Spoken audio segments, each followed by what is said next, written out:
Ustvarjanje lastnega doma je za večino družin življenjski projekt, za katerega praviloma porabijo vse prihranke in se še za dolga leta zadolžijo.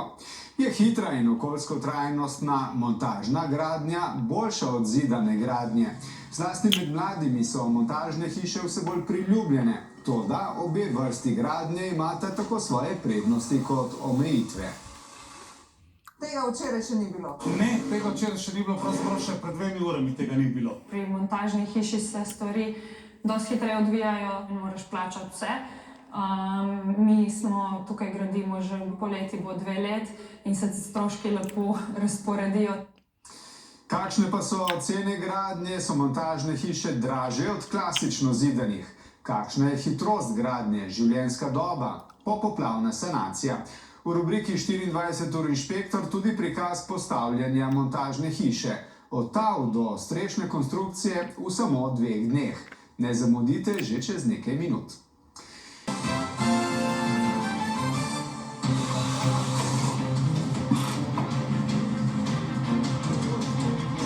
Gradnja družinskega doma je za večino enkraten življenjski dogodek. Tle je vhodni del, ki sem hotela, da je v bistvu res prostoren. Ena je za goste, tisto ta manjša, potem je tale za otroka. Konec maja bi bilo super, da smo notri. Kako izbrati tip gradnje? Kaj je bolj primerno? Klasična zidana ali montažna hiša? Glede na to, da je Slovenija 63% poračena z gozdovi, je to zagotovo najbolj primeren material za gradnjo hiš v Sloveniji. Klasična gradnja v sami kasnejši prodaji hiše ima vedno višjo ceno kot pa montažna hiša. Kakšne so prednosti in slabosti obeh? Hitrost gradnje, življenjska doba, materiali, toplotna in zvočna izolacija, vpliv na okolje in seveda cena.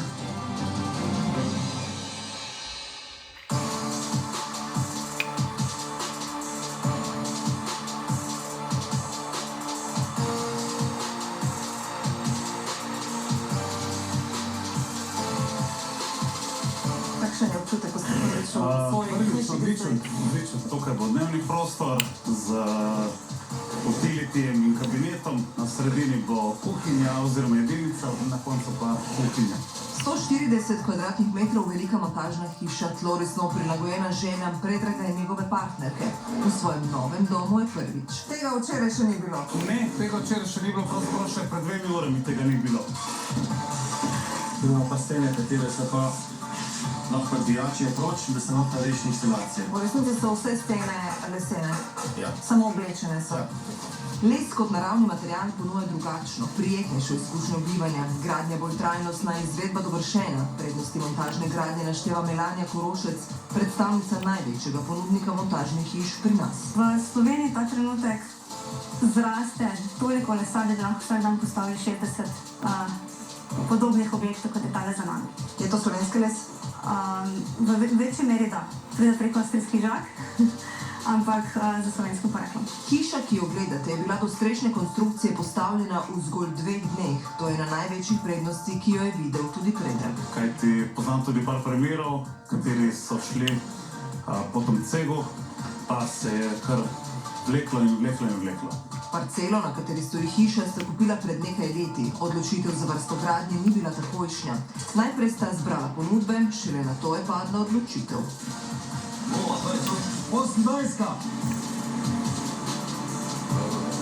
Je predvsem prevladala cena zaradi tega, ker na cegu so dejansko stvari šle v nebo, pa seveda valjda tudi zaradi hitrosti izgradnje, zaradi domačnosti, zaradi lesa, zaradi trajnosti. Evo, dobrodošli v naši hiši, 4. hiši na desni. Polona Senčar, Otoličar je arhitektka, ki si je svojo sanjsko hišo z netipičnim tlorisom zasnovala sama. Moderno, odprto, svetlo, upoštevajoč tradicijo starejših, razpotegnjenih hiš v okolici. Zakaj ne montažna? V bistvu me je bilo najbolj strah tega, kako bi ta razgiban in dinamičen tloris sploh lahko zasnovali v principu montažne hiše. Hitro rastejo cene pri montažni hiši, če hočeš karkoli spremeniti. Ravno v možnosti spremljanja vsakega koraka pri gradnji vidi največjo prednost. Pri montažni hiši je vse detajle treba določiti vnaprej. V kasnejših fazah ni več prilagajanj, spreminjanj. Tudi, ker se ti dejansko sprehajaš po gradbišču, gledaš, čist drugače dojemaš prostor. Najbolj nam je pa v bistvu pretehtalo to finančni vidik, ker pri montažni hiši se stvari dosti hitreje odvijajo in moraš plačati vse. Mi smo tukaj gradimo že v bistvu poleti bo 2 let in se stroški lepo razporedijo. Z možem sta se pri gradnji zelo angažirala. Za vsakega podizvajalca sta pridobila najmanj 2 do 3 ponudbe in vsak je pravi imel kakšno dobro idejo. A še pred izrisom je opazovala parcelo in njeno lego ter temu prilagodila tloris. Jutranje sonce v kuhinji, zato smo kubus ven pomakali, da res posveti zjutraj, da spiješ kavo. Tle sem pa hotela v bistvu da je ta pritlični odprt del v špico, da je zračno in dovolj prostorno za vse te obiske in praznovanja. Ves proces od začetka gradnje je dokumentirala, spremljala napredek od prve lopate do vselitve, ki je zdaj oddaljena le še nekaj mesecev, bosta pretekli 2 leti. To so družinske sanje, projekt, ki ga bodo, kot pravi, vsi pogrešali. Ustvarjanje lastnega doma je za družino velik finančni zalogaj. Za večino to pomeni dolgoročne kredite in skoraj do centa porabljen življenjski prihranek. Za svoj denar zato upravičeno želijo najboljše in najbolj kakovostno. Slovenci pač, to je naša specifika, ker gradimo za celotno življenje. Celo življenje v preteklosti smo gradili celo za več generacij. Pravi dr. Mitja Košir, predavatelj na Fakulteti za gradbeništvo. Približno vsaka 6. hiša, ki jo v Sloveniji na novo zgradijo, je montažna lesena hiša. Še vedno torej prevladuje klasična zidana gradnja. Obe vrsti pa imata tako svoje prednosti kot slabosti. Najbolj izstopajoča razlika je hitrost gradnje. Ta gre v prid montažni hiši, pojasni Martin Pelcel, arhitekt in soustanovitelj platforme Dajbau, Moj mojster, ki svetuje o načrtovanju, gradnji, prenovi doma. Omogoča izjemno hitro izvedbo. Od prvega zapika lopata do selitve imamo okrog 6 do 8 mesecev. Pri zidanju mokre gradnje je to drugače, stvari se morajo sušiti, koordinacija se tu in tam zatakne in vse skupaj traja lahko do leta ali več. Kot v primeru te klasično zidane družinske hiše. Takšna hiša menimo, da traja približno 2 leta, preden se lahko selite. Že sedaj delamo 15-16 mesecev in smo še 4-5 oddaljeni od selitve. Izvedba montažne hiše je večinoma na ključ, torej do vselitve, kar pomeni, da se investitorju ni treba ukvarjati z vsakim podizvajalcem posebej. Podjetje, ki prevzema gradnjo, odgovarja, da bo vselitev opravljena v roku. To je zagotovo prednost, tako kot tudi manjši okoljski vpliv lesene hiše. Ko govorimo o teh ogljičnem odtisu objekta in podobne zadeve, z tega, kar je trajnostno bolj sprejemljiv material les, kot beton ali pa opeka. Ker gre za industrijski proces izdelave, je natančnost veliko večja. Detajli, zaključki so bolj dodelani in precizni, manjše je tveganje za zaplete. Ob tem pa je montažna hiša tudi bolj energetsko varčna kot zidana. V tem primeru bi bila izvedba montažne gradnje zelo problematična, ker moramo zagotoviti ustrezno hidroizolacijo na terenu. Odločili smo se za masivno gradnjo, tudi zaradi večjih steklenih površin. Tako Tomaž Pažek, arhitekt, snovalec te 300 kvadratnih metrov velike družinske hiše. Teren, na katerem bo stala hiša, je eden ključnih dejavnikov pri izbiri gradnje. Oblikovanje klasične zidane hiše je fleksibilnejše. Smo se odločili za arhitekturo, ki je zasnovana povsem po meri uporabnika in po meri lokacije, na katero je postavljena. To še zdaleč ne pomeni, da montažna gradnja ne more slediti individualnim željam. Le izvedba je bolj zahtevna. Vsak poseg v naprej določen tloris pa hitro zvišuje končno ceno investicije. To so stanovanjske enote v izgradnji v bližini Kranjske Gore. Goran Vuković, vodja gradbišča, pravi, da dodatnih posegov in sprememb v sami fazi izgradnje ni malo. Med samo gradnjo lahko prilagajamo neke zadeve, spreminjamo. Če se le da, klasični hiši lahko veliko več tega predelamo oziroma dodelamo kot pri montažni. Tu v času gradnje se lahko stranka zmisli, da bi kaj predstavljala, se mi potrudimo, da to naredimo tako, kot je treba. To je ena od prednosti pri klasični gradnji. Stene montažne hiše na lokacijo pridejo z vsemi vgrajenimi inštalacijami, zato je vnaprejšnje načrtovanje toliko bolj pomembno. Težava pa je, da je glede na povpraševanje gradbenih delavcev veliko premalo. Naša delovna sila je zelo omejena, nažalost, in tudi več nimamo s kim več tega trga. Oziroma, včasih smo imeli z Balkana, danes je tudi tam zelo izpraznjena ta zadeva. Zato se mnoga gradbena podjetja borijo za dober kader, imajo svoje izvajalce za vse gradbene faze in tako kot ponudniki montažnih hiš ponujajo gradnjo objekta na ključ. Na tak način je gradnja lažja in hitrejša. A izkušnje kažejo, pravi gradbinec Mihael Barber, da družine še vedno raje same izbirajo podizvajalce. S tem narekujejo tempo financiranja, lahko si odložijo različne faze investiranja, financiranja, tako da radi sami sodelujejo pri tem. To lahko sicer še bolj podaljša čas gradnje, a pri tako velikih življenjskih investicijah je ravno plačilo po fazah nezanemarljiva prednost zidane gradnje. Pri montažni hiši je večino denarja treba odšteti naenkrat. Klasična, tradicionalna, preverjena, jo poznamo vse lastnosti takšne gradnje. Montažna gradnja nažalost ima takšen sloves, ker mislim, da ni bilo dovolj poudarjeno, koliko je ta gradnja sploh napredovala. Iz kakšnih materialov je v resnici sestavljena montažna hiša? Kako nastajajo cele stene, ki se tako hitro potem zmontirajo na terenu? Vse se začne z lesom, večinoma smreke in jelke.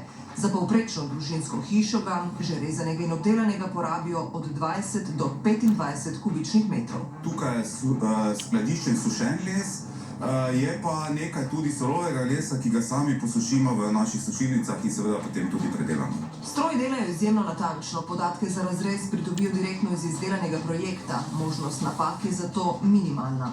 Omogoča izvedbo vseh klasičnih tesarskih stikov, čepe, utore, lastovičje repe in nam omogoča v bistvu monterjem na gradbišču bistveno olajša delo in pa seveda samo natančnost montaže.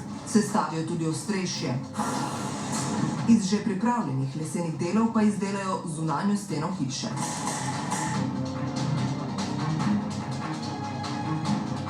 Zdaj je ta stena pripravljena, da se namesti še notranja izolacija in pa zunanja obloga. Seveda predhodno se še vstavijo tuboflex cevi za elektroinštalacije in pa elektrodoze. To, kar pri zidani hiši poteka na gradbišču, pri montažni poteka v industrijskem obratu. Tudi izolacija in fasada brez zaključnega sloja, stena za steno, brez nameščanja odra in čakanja na ugodne vremenske razmere. Bomo zdaj v tole odprtino vgradili balkonska vrata.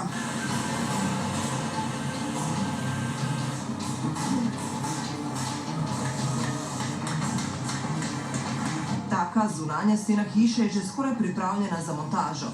Pri notranjih pregradnih stenah pa les obložijo z gips vlaknenimi ploščami.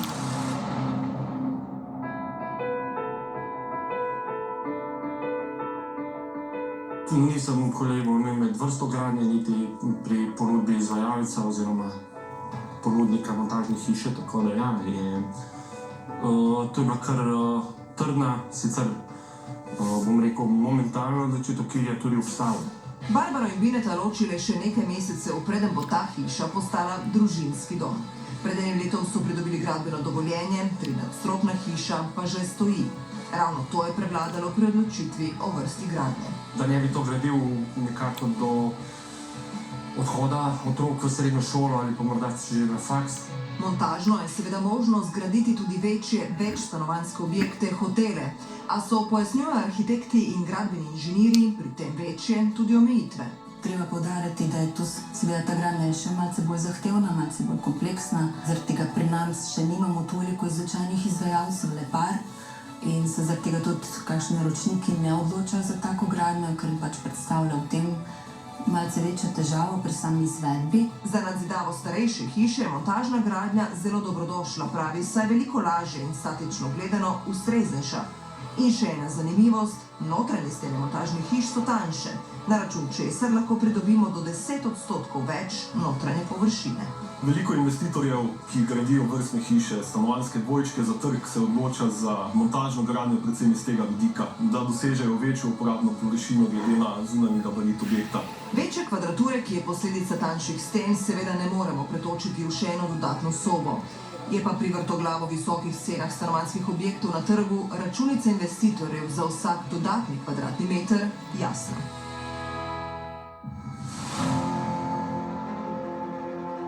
A Avgustovske poplave in uničeni domovi številnih družin so odprli vprašanja o poplavni sanaciji. Vse smo mogli dati ven, celo hišo odpreti, strehe ven. Nobena sanacija ni enostavna, nekatere dele hiše je treba v celoti odstraniti, prepojene materiale posušiti. Sanacija je relativno hitra, ker se te plošče, stenske plošče odstranijo, umakne se mokra izolacija, potem se nastavi sušilce v objekt, se les posuši. Pri klasični gradnji je dosti podobno. Načeloma enako je potrebno nosilno konstrukcijo posušiti. Specifičnosti klasične gradnje je to, da ponavadi nimamo nobene toplotne izolacije, ki bi bila v jedru noter. So pa razlike v izolativnosti. Primerljivo zvočno izolacijo obeh načinov gradnje je, pravi Košir, pri montažni hiši veliko težje doseči. Kaj pa toplotna izolacija? Montažne hiše imajo manjše shranjevanje energije, se bo tak objekt bistveno prej ohladil ali pa bistveno prej segrel. Ko pride sonce skozi eno veliko okno, hiša je takoj vroča. Če mi hladimo in ogrevamo, montažno hišo tega niti ne bomo opazili. Opazili jo bomo takrat, ko ne hladiš ali ne ogrevaš. Za topla podnebja mogoče zelo lahka montažna gradnja ni najboljša rešitev. Zdaj pa še k ceni. Polona in njen partner sta se odločila gradnjo hiše voditi sama. Za skoraj 200 kvadratnih metrov bivalne površine in še 50 kvadratov lope sta zaenkrat odštela nekaj čez 300 tisoč evrov. Midva sva nekako potem zračunala cirka 1300 evrov na kvadratni meter, naprimer, da naj bi prišel brez opreme, okolice, luči in kamina. Predrag se je odločil za montažno hišo v 2 etažah. Do zdaj smo brez zunanjih enot, govoriva o garaži ter terasi, smo na 320 tisoč evrov.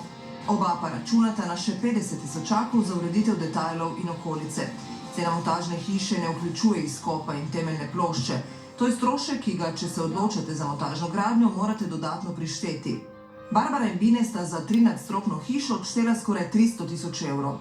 Zaradi padca terena pa so veliko nanesla še ostala gradbena dela. Računamo, da bomo verjetno okoli 100 tisoč potrebovali za ostala gradbena dela. Primerjavo je sicer težko narediti, saj imata vsak teren in vsaka gradnja svoje specifike, a v grobem velja. Do 150 kvadratnih metrov je gradnja na ključ, pri zidanju okrog 1500 evrov, pri montažni pa 1700. S tem se treba opozoriti, da smo vzeli neke res običajne, vzorčne materiale in nezahteven objekt. Montažna gradnja je torej za približno 15% dražja od zidane. Ta razlika pa se vse bolj zmanjšuje, saj se les draži počasneje kot ostali gradbeni materiali. Betoni, opeka, vse, kar je vezano na cementni osnovi, bo v času korone armature šla 100%. Ekipa portala Moj Mojster je določila 13 kriterijev, po katerih so presojali prednosti in pomanjkljivosti obeh vrst gradnje. Montažna hiša je bila boljša izbira pri 5 parametrih, klasično grajena pa pri 8.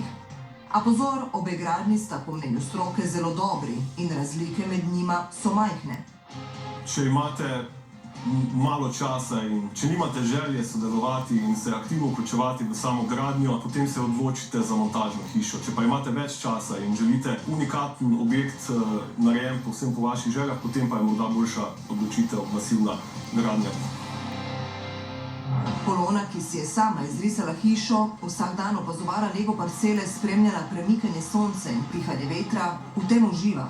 Cel ta proces mi je bil res super, ker v bistvu gradiš hišo, dom in ni samo, da naročiš hišo, se vseliš. Predrag je želel, da je hiša zgrajena v kratkem času. A ste presenečeni nad hitrostjo gradnje? Zelo.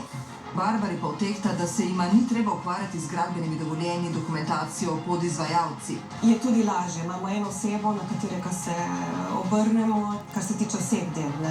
Zato ni univerzalnega in pravega odgovora, kaj je bolje. Podatki kažejo, da se za montažne hiše bolj odločajo mlajše generacije, ki so okoljsko bolj ozaveščene.